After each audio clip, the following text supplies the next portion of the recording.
Assalamualaikum guys, welcome back. Berita pasal apa yang berlaku pada Faizal Halim setahun lepas, secara tepatnya pada 5 Mei 2024, memang cepat viral dan mengejutkan satu Malaysia. Kita cuma fikir benda ni mungkin berlaku dekat 2-3 tempat je. Sama ada berlaku dekat Colombia,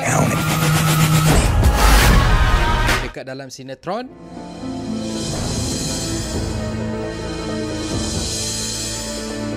ataupun dekat dalam drama Melayu. Kau rasa pula apa yang aku tanya? Kita tak sangka benda ni betul-betul berlaku dekat Malaysia, dan yang lebih merisaukan berlaku dekat depan khalayak ramai. Apa yang jadi? Hari tu pemain bola sepak terkenal Malaysia iaitu Faizal Halim disimbah dengan ASID sampailah dia disahkan melecur tahap 4. Kita rakyat Malaysia memang tunggu dengan sabarlah siasatan yang dijalankan oleh pihak berkuasa untuk kita tahu apa sebenarnya yang jadi, kenapa Faizal Halim diperlakukan macam tu dan siapa dalang.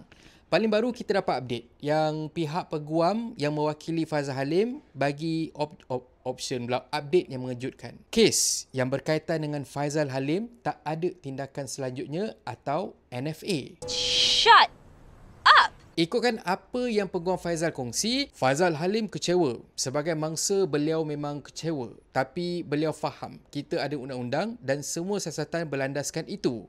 Surat Jabatan Peguam Negara sudah diterima kira-kira 3 bulan lalu, dan dalam tempoh itu kita sudah berbincang dengan anak guam kita berhubung langkah seterusnya. Kami menghantar satu surat kepada AGC pada bulan lalu bertarikh 15 April untuk menggesa supaya kes ni dibuka semula, namun setakat ni belum mendapat sebarang respon.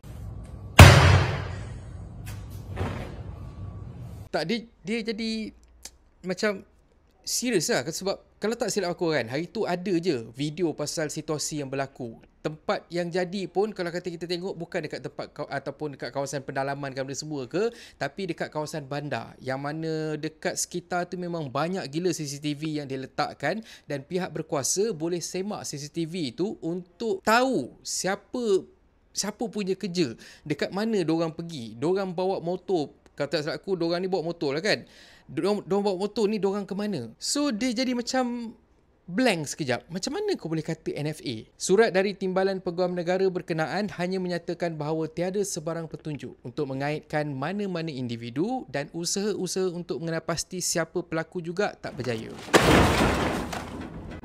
Ini memang satu misteri yang susah untuk aku ulas. Apa agaknya punca yang buatkan siasatan untuk kes Faizal Halim ni dia boleh berhenti macam tu je? Weh, Faizal Halim tu kepala dia sampai bocor tau lepas kena simbah tu. Cuma sebelum ni pihak peguam pernah bagi statement yang katanya diorang tak nak kaitkan perkara ni dengan mana-mana VVIP. So kalau kata peguam pun tak tahu nak buat apa, tak boleh nak buat apa, aku pun tak tahulah nak cakap apa. Aku difahamkan juga yang pihak Faizal memang dah cuba sedaya upaya dah bagi kerjasama yang sepenuhnya pada pihak berkuasa supaya isu ni boleh disiasat dan boleh diselesaikan. So korang bayangkanlah, kita dah bagi usaha, kita dah bagi effort kita 100%, 200%. So kita boleh faham lah macam mana perasaan Faizal, dan kita boleh faham kalau kata dia memang kecewa dengan apa yang berlaku. Kalau kata akulah berada dekat tempat dia pun, aku sendiri pun akan kecewa. Tapi tak apalah, nak buat macam mana kan.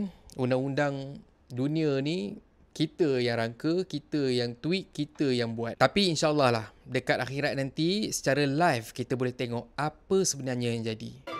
Betul. Dan pada pelaku waktu sekarang ni, mungkinlah korang boleh lega, mungkin korang boleh relax, korang boleh berhuha benda semua kan.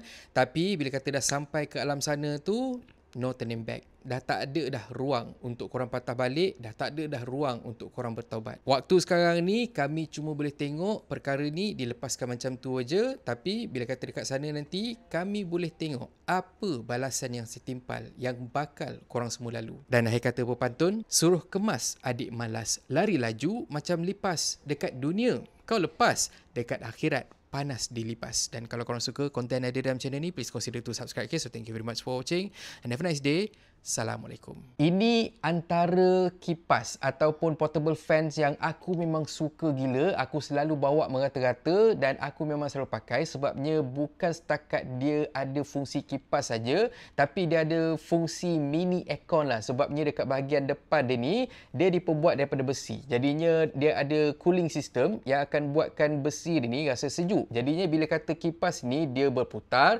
makanya dia akan bawa angin sejuk terus pergi ke wajah kita ataupun kulit kita ataupun kat mana-mana lah yang kita tala. Harga dia sangat murah, siap ada phone stand lagi, dan kalau kata korang nak bawa merata pun jangan risau sebab dia ada strap. So korang boleh bawa pergi merata-rata, dia ringan je, dia tak berat, dan bila kata kita pegang pun memang sedap. Kalau kata korang nak beli, korang boleh tengok link dekat produk link lah.